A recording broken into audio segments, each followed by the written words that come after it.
বন্ধুরা, আজকে একটু অন্যরকম ভিডিও নিয়ে আপনাদের কাছে এলাম। তো আমি বেশ কিছু এবছরে কমলা লেবুর কালেকশন কিছু করেছি আর কি। বেশি নয়, এই মোটামুটি গোটা 8 রকমের কমলা লেবুর কালেকশন এবছর করেছি। তো এগুলোকে আমি ভাবছি যে মানে বড় করবো এবং বড় করে আমি মাদার প্ল্যান্ট বানাবো। তো এই গাছগুলো আমি অনেকটা দূর থেকেই বনগাঁর ওই সাইড একটা নার্সারি থেকে আমি এনেছি। অনেক ভেতরে, নার্সারিটা অনেক ভেতরে, যদিও মানে আমার যেতে আসতে মানে আমার যথেষ্টই কষ্ট হয়েছে আর কি। সারাদিন টাইম লেগে গেছে আর কি।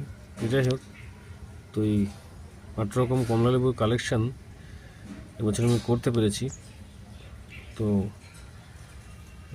নেক্সট আমি আরও কিছু কমলা লেবুর কালেকশান